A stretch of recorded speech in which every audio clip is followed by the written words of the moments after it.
Our next storyteller, our last storyteller of this evening, is an extraordinarily noble, wise, amazing man. He is a native of Maine, and he's also known by many as the horse whisperer of Maine. He has this amazing ability to connect and facilitate healing between human and horse at such a deep and sacred level. He is a horseman, an awesome, incredible author, riveting author, and a very dear friend of ours, and one of the finest men I have the privilege of knowing. Please welcome the one and only Chris Lombard.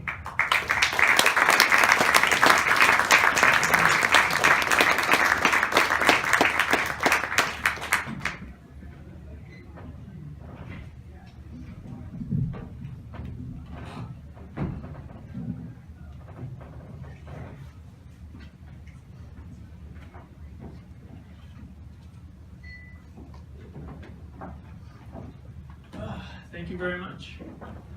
Thank you to Paul and Don Maria for having me here to live for. What you guys have created is a big deal. It's from your hearts, and it's bringing people together like it's done this evening. And thank you to Frontier for having us. You guys do the same thing. It's a huge honor to be here for me. And how I wanted to start here is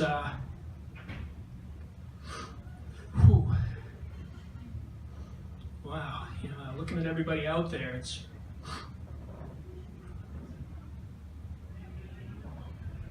really tough. You can get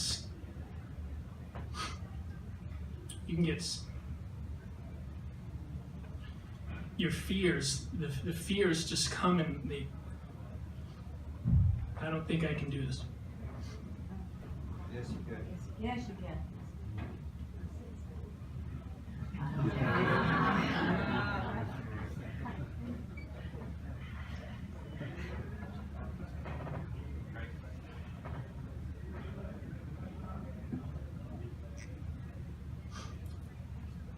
The fears can come out of nowhere, and they can overwhelm you.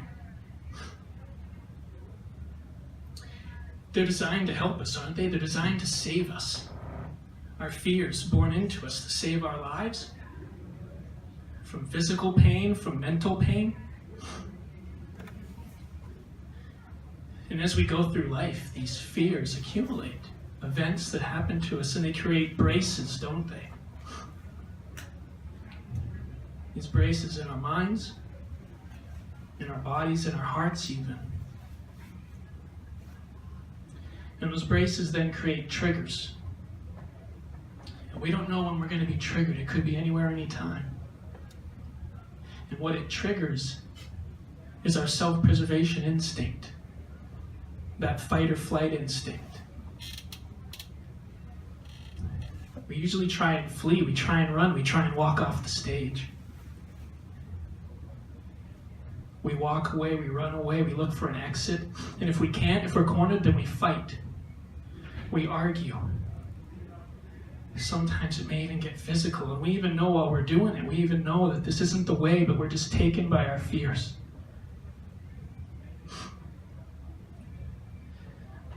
Like in the 8th grade, in Mr. Hilton's English class, when I had to be a part of a play, we were playing out a scene from Great Expectations, and I was to be Magwitch, the bad guy.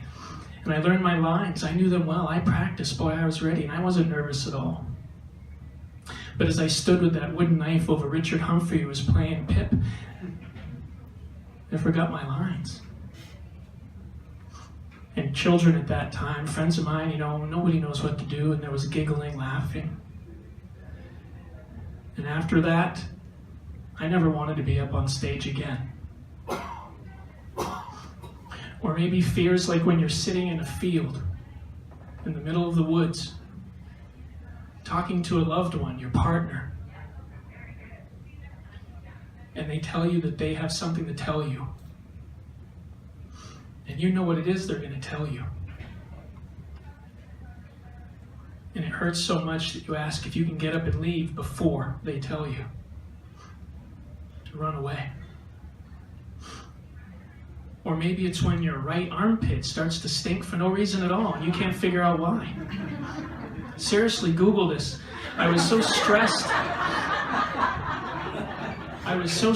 out one time from money reasons and a house we were trying to sell and into a breakup. And all of a sudden, my right armpit started to smell, and it wasn't like workout smell, you know, after you get done a jog. And I lost the microphone as soon as I took my hands off. It was a different sort of smell. And I couldn't get rid of it. I'd shower, I would scrub and try and get rid of it. And guess what? I'd get right out of the shower, I was still there. And so I'm like, what is this problem? What is this beast that's attached itself to me?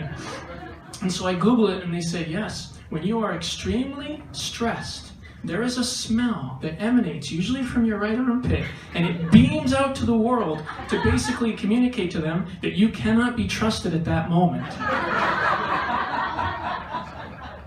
How is that going to help? So basically, it's this smell that booms out and tells you, people around you, because what does it smell like? Yeah, we don't want to be around that guy.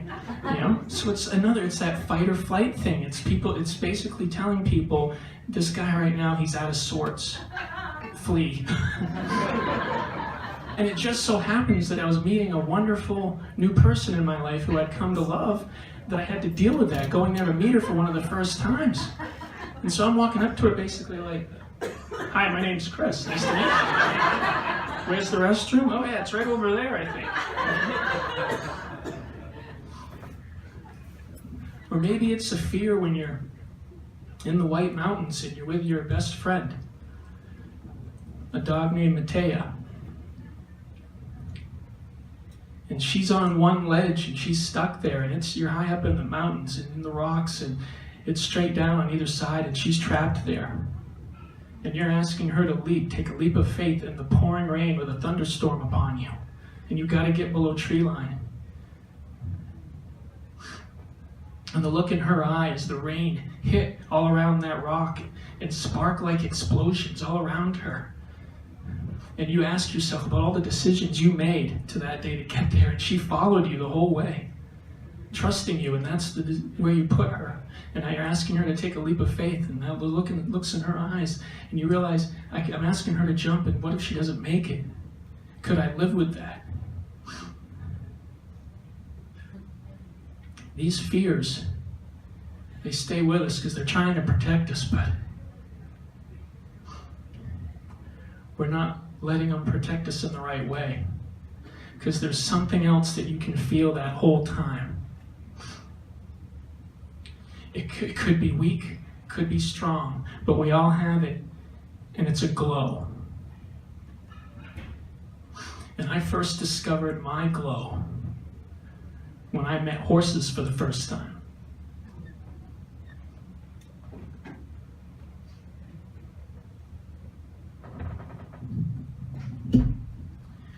What I discovered is that when you work with horses,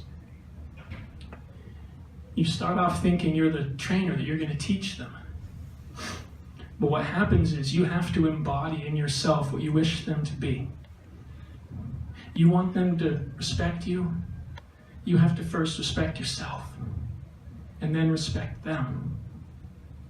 You want them to try for you, you have to try for them. You have to find that try. It's a baby step sometimes, but you got to find it in yourself. You want to communicate well with them, you ask them to communicate well with you by finding clear, calm ways to communicate with them. And with confidence, I remember looking at so many horses and saying to them, if you run away from your fears, they have a habit of following you. But if you face them, they have a habit of going away. And then comes something like connection. The invisible lines, you feel something with other beings, and that glow starts to get higher and higher, deeper and deeper. softness, patience, consistency, all these things start to come to you. You don't even have to try so hard anymore. And you don't even know what you're feeling at the time, but what it is, it's self-love. And then love for another being. And when you get that ball rolling like that, boy, it just keeps going. It gets addictive. And without even noticing it, that glow has become huge. And it's a glow that never goes out. It can get real dim sometimes, it can. And it never goes out. But here's the thing, that glow, there's no limit to it.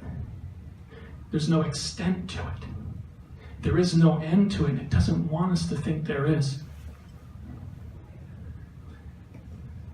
And what it wants us to do is come from love.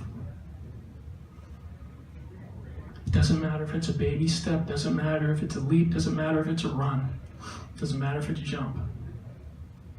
And how do you know? How do you know if you're on that path of love and not fear? Well, we're born with this wonderful thing, this wonderful inner guidance system. When you operate from fear, it doesn't feel good. It might feel terrible. If anything, it feels nothing. The only thing that you usually can get from operating from fear is safety. You feel safe, but usually nothing else. You operate from love, though. You get joy. You get laughter. You get friendship. You get passion. You get happiness. And you feel love. You feel love.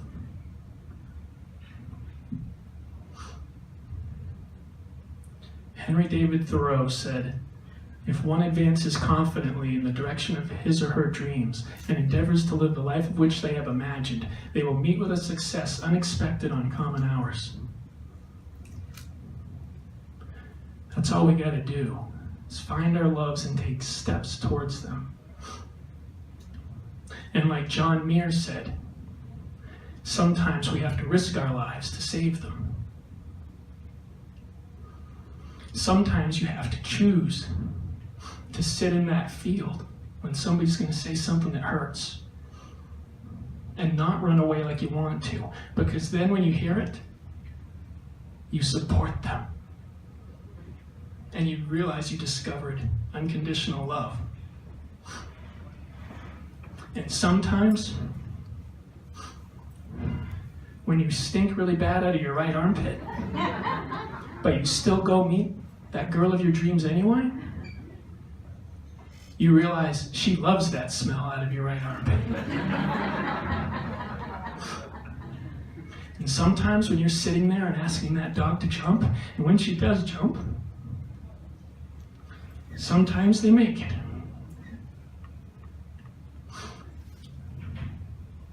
And sometimes when you're that 14-year-old boy that says, "That was the scariest experience I ever had.